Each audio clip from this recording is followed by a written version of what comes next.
Well, my name is Paul Murphy. I'm a small grains breeder at NC State University, and we're going to talk about varieties.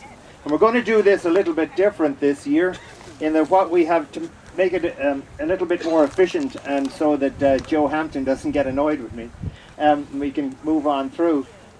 What we have done here in this range, we have planted more or less all of the varieties that have fallen into the above average yielding category in the state official variety test based on data from the last 2 years.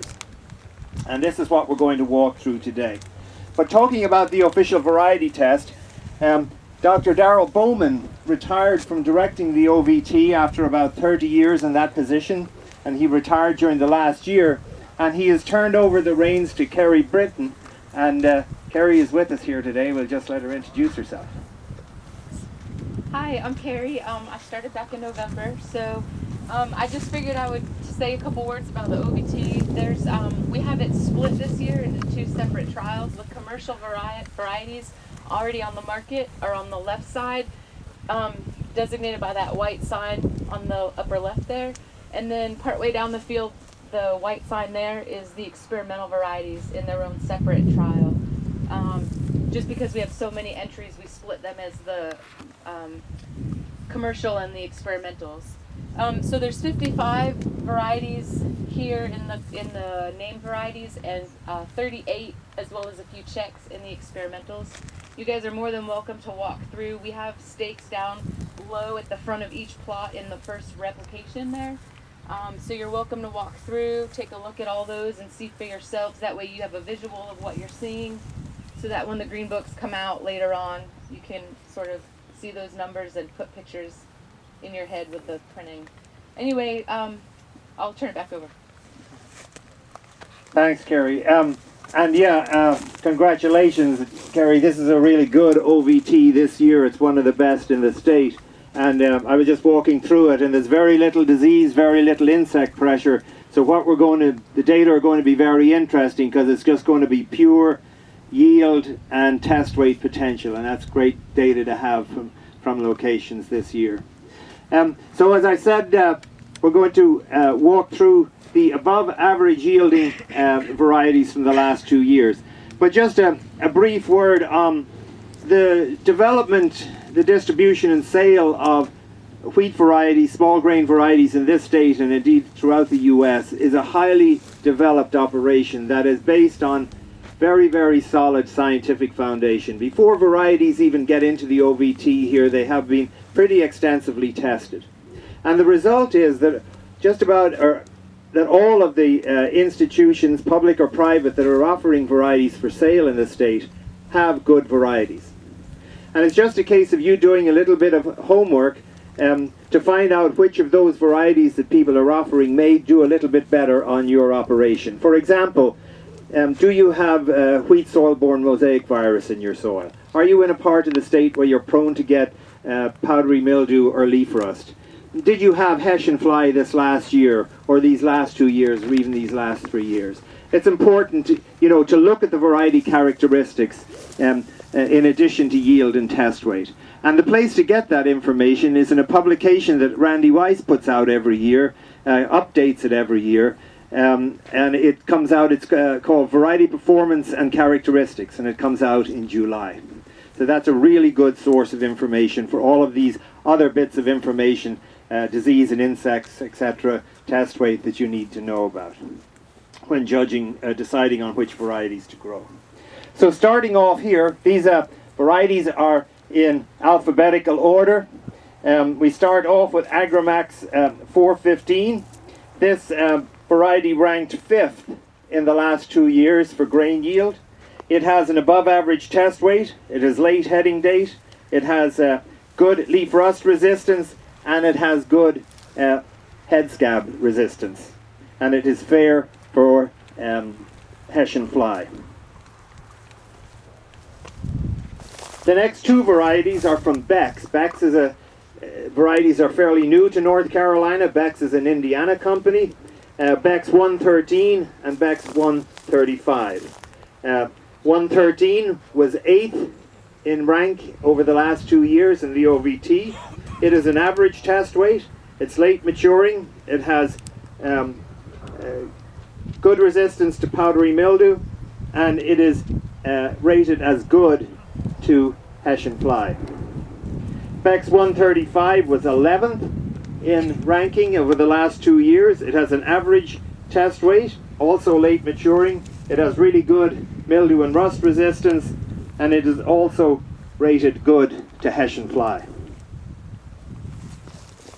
Moving on, we have two Dynagrow varieties. Dynagrow being CPS. We have Dynagrow 9223 and Dynagrow Shirley.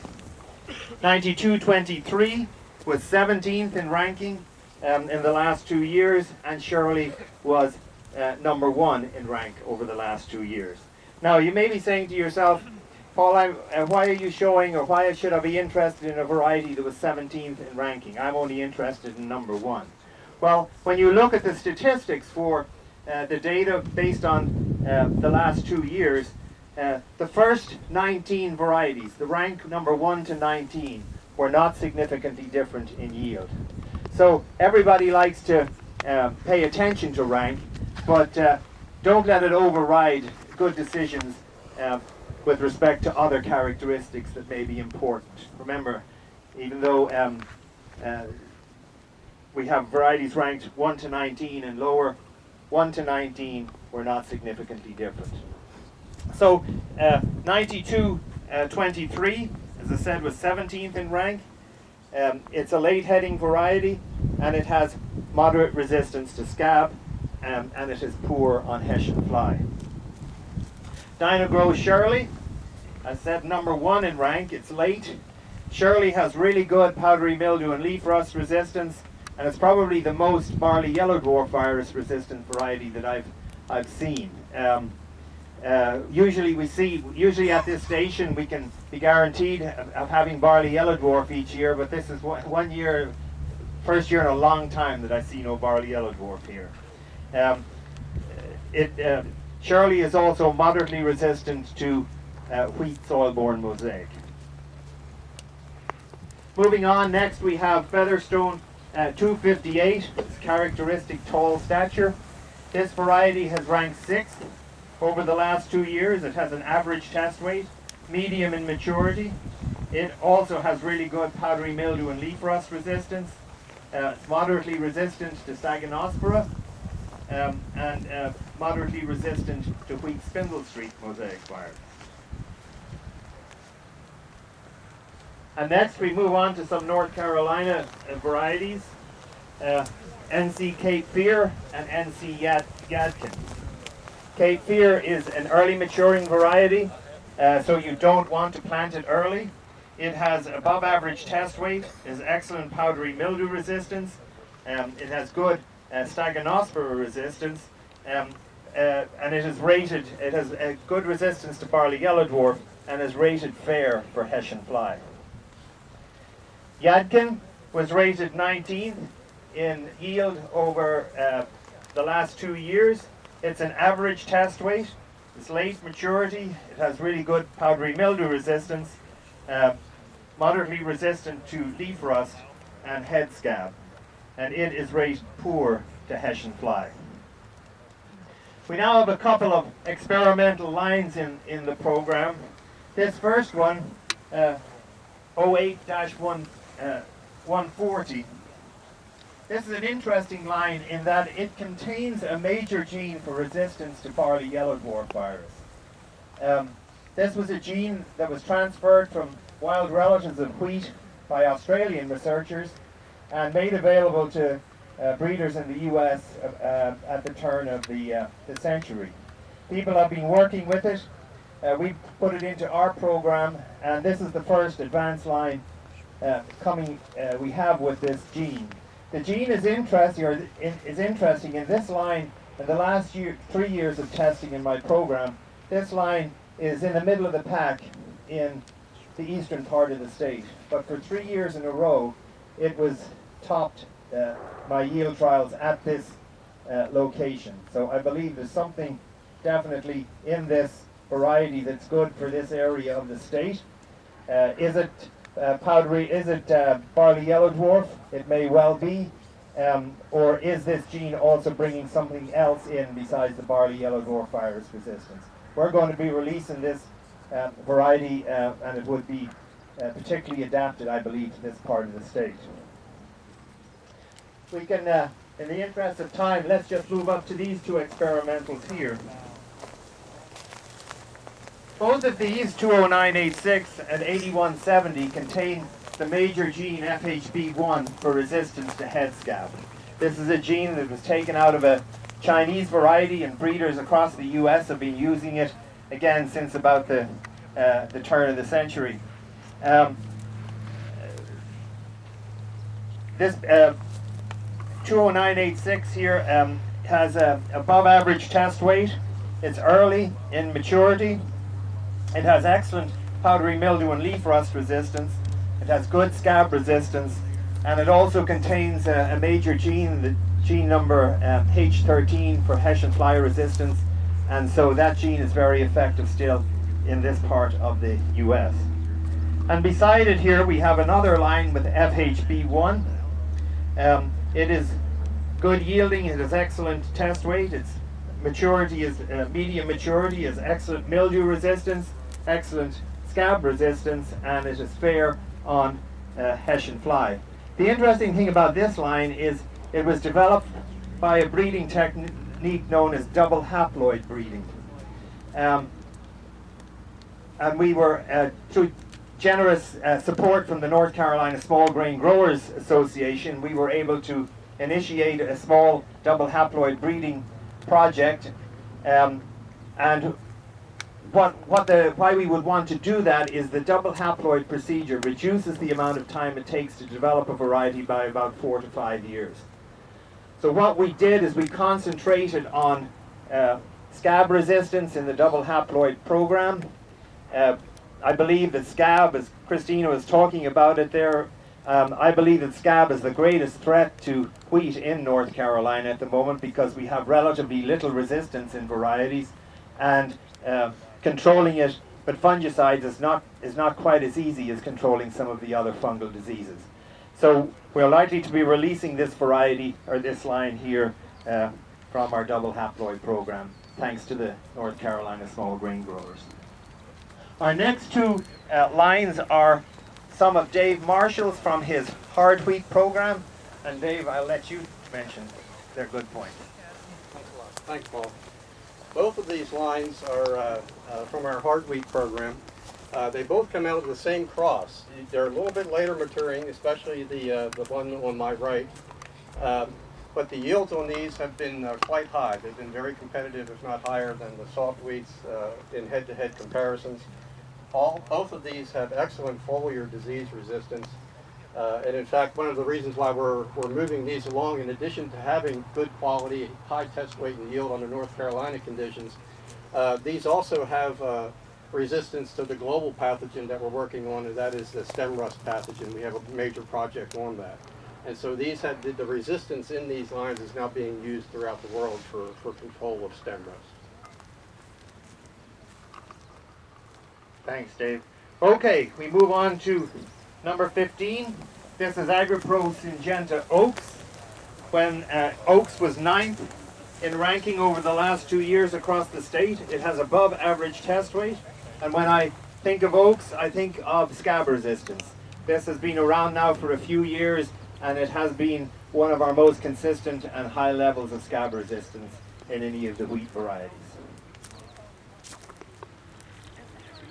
Next we have 4 pioneer varieties, 26R10, 26R20, 26R41, and 26R53. 26R10 was 14th in ranking over the last 2 years. It has an average test weight. It's later in maturity. It's resistant to wheat spindle streak mosaic virus, and it is one of the few varieties that is rated as excellent to Hessian fly. We have a lot of Hessian fly down east in Lenore and Robson counties this year, and this looks very good down there under those heavy Hessian fly conditions. 26R20 was 22nd in ranking over the last 2 years. It has above average test weight. It is also late in maturity. It has leaf rust resistance and also wheat spindle streak mosaic virus resistance, and it is rated as good to Hessian fly. Good and excellent are fine. I will take either of them. Next we have Pioneer 26R41, and it has ranked second over the last 2 years in statewide tests. It's late in maturity. It has excellent mildew and leaf rust resistance. It's also got good spindle streak mosaic virus resistance, and it has excellent Hessian fly resistance. And the last of the Pioneers, Pioneer 26R53, was 10th overall in the last 2 years. It has above average test weight, it's late in maturity, and it has fair Hessian fly resistance. Next we have 3 Southern States varieties, 8340, 8404, and 8500. Southern States 8340 was 4th overall over the last 2 years across the state. It has above average test weight, it is late maturing, it has really good powdery mildew resistance and good Staganospora resistance. It is also moderately resistant to head scab, one that's worth watching out for. It is also moderately resistant for soil-borne mosaic virus. Beside it is Southern States 8404, 12th overall in the last 2 years, above average test weight, medium maturity. It has really good leaf rust resistance, moderately resistant to soil-borne mosaic virus, and moderately resistant to barley yellow dwarf virus. And then Southern States 8500, it was 13th overall in the last 2 years. Also above average test weight, late in maturity, very good leaf rust resistance, and very good barley yellow dwarf virus resistance. And next we have 2 USG varieties, USG 3120 and USG 3201. I need to complain to the USG folks. They seem to have all their varieties numbered with various combinations of the numbers 0, 1, 2, 3, and I find them very, very confusing to remember. So 3120 was 3rd overall in the last 2 years. It is above average test weight. It is an early variety. It has excellent resistance to mildew and rust, and also Staganospora. It's also got good resistance to barley yellow dwarf virus. And then USG 3201, it was 16th overall in the last 2 years, above average test weight, late in maturity. It's got very good leaf rust resistance, and it also has good scab resistance and barley yellow dwarf virus resistance. So those are a brief look at varieties. As Kerry said, if you want to, either today or if you're passing the station in the next couple of weeks, please feel free to walk through the first rep. There's a lot of very interesting material here. And with that, I'll turn it over to Randy, because Randy had some production demonstrations here. Thanks. If you guys want to just step right up here a little bit closer to these 3 plots, just to my left, your right. We put in 3 plots each of several varieties here, and the easiest thing would be to just look at these 3 right here. This is Dynagrow 9223, and I've blacked out the signs there so you can't see the treatments. We were interested in spraying an insecticide at top dress time, so one of these plots got karate at top dress time. We were interested in another standard grower practice, which would be a fungicide at flag leaf. So one of these plots got twin line at flag leaf, and one of them's a check. As Paul said, we don't have any insects or diseases out here, so the question here would be, are we seeing any yield benefit in the absence of disease to the fungicide? Are we seeing any yield benefit to what have been called nibblers in the insecticide treatment? So I invite you to just take a look, and if you wanted to say that's plot 1 and this is 2 and this is 3, I guess it would be better the other way around for you guys. This is 1, 2, 3. Let's see which ones you think looks like it's going to yield the best. And then we'll pull the covers off the signs and see what they look like. So if you guys want to just take a quick look, we'll just take a second. So number 1, number 2, and number 3 over here.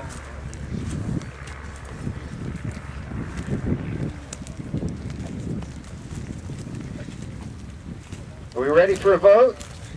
Who votes for number 1? Paul. Okay, a few hands for number 1. Who says number 2? 1. Who says number 3? Looks like this one's getting the vote. So let's pull the papers off and see what they are. If Daryl, you want to pull that? Yeah, there you go. Pull them off and somebody tell me what. So what is this one? Check. This is a check, unsprayed. What's this one? Fungicide. And what's this one? Insecticide. There you are. I walked through these this morning, and every single one I looked at, I picked a different one. So I think you answered the question here today. We're going to go up to the wagons. And